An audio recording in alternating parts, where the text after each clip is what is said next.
নির্বাচন সংক্রান্ত আইন, গণপ্রতিনিধিত্ব আদেশ, আরপিওতে আইন প্রয়োগকারী সংস্থার সংজ্ঞায় সেনা, নৌ এবং বিমান বাহিনী যুক্ত করার প্রস্তাব চূড়ান্ত করেছে নির্বাচন কমিশন। আইনে এটি যুক্ত হলে তিন বাহিনীকে নির্বাচনী দায়িত্ব দিতে আলাদা কোনো আদেশের প্রয়োজন হবে না। এছাড়া সশস্ত্র বাহিনীর সদস্যরাও পুলিশের মতো ভোট কেন্দ্রে দায়িত্ব পালন করতে পারবেন এবং বিনা পরোয়ানায় গ্রেফতারের ক্ষমতা পাবেন। 11 আগস্ট সোমবার ইসির বৈঠকে আরপিও সংশোধনের প্রস্তাব অনুমোদন করা হয়। সাধারণত নির্বাচন আইন সংশোধনের আগে ইসি একটি খসড়া প্রস্তাব তৈরি করে, তারপর আইন মন্ত্রণালয় তা ভেটিং করে। পরে মন্ত্রণালয়ের মাধ্যমে মন্ত্রিসভার বৈঠকে তা উপস্থাপন করা হয়। মন্ত্রিসভা অনুমোদন করার পর সংসদে বিল তোলা হয়। মন্ত্রিসভা এবং সংসদ এখানে পরিবর্তন আনতে পারে।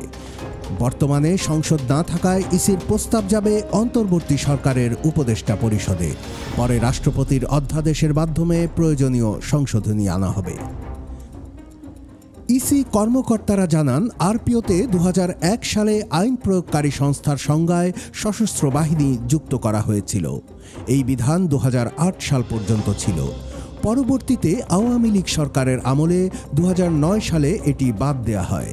আইনে সশস্ত্র বাহিনী সংজ্ঞাভুক্ত না থাকলে নির্বাচনে সেনা মোতায়েনের বাধ্যবাধকতা থাকে না। বিদ্যমান আইনে আইন প্রয়োগকারী সংস্থা হিসেবে পুলিশ বাহিনী, armed police battalion, rapid action battalion, Ansar বাহিনী, battalion Ansar, border guard Bangladesh এবং কোস্ট গার্ড বাহিনীকে সংজ্ঞায়িত করা হয়েছে। এই আইন অনুযায়ী পুলিশ কর্মকর্তা না হলেও নির্বাচন সংক্রান্ত দায়িত্ব পালনরত আইন প্রয়োগকারী সংস্থার কোনো সদস্য ভোটের দিন ভোট কেন্দ্র বা ভোট কেন্দ্রের 400 গজ ব্যাসার্ধের মধ্যে সুনির্দিষ্ট কিছু নির্বাচনী অপরাধের জন্য বা শান্তি ও আইন শৃঙ্খলা বজায় রাখার জন্য যে কোনো ব্যক্তিকে বিনা পরোয়ানায় গ্রেফতার করতে পারেন। ইসি যেভাবে প্রস্তাব তৈরি করেছে সেভাবে আইনে সংশোধন এলে সশস্ত্র বাহিনীও নির্বাচনের সময় এসব ক্ষমতা পাবে।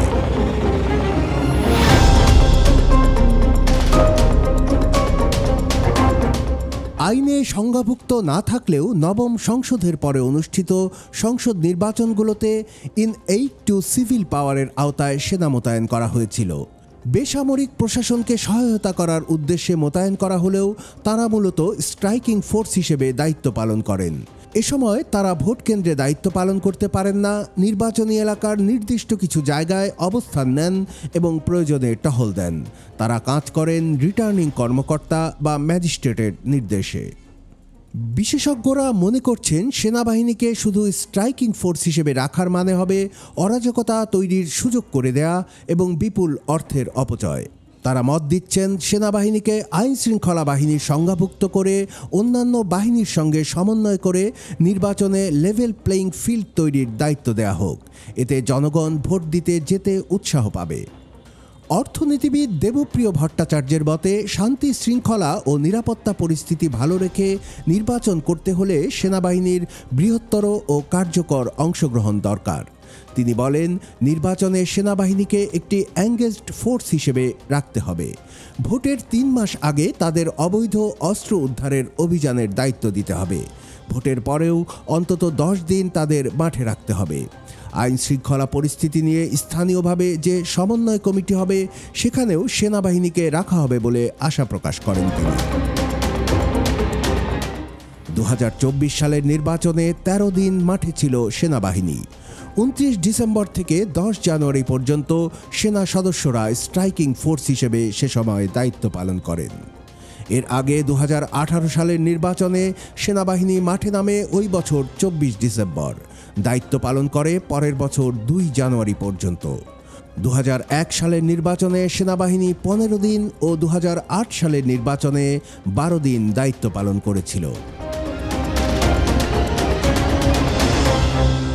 কুমিল্লার কাগজ, নিউজ ডেস্ক।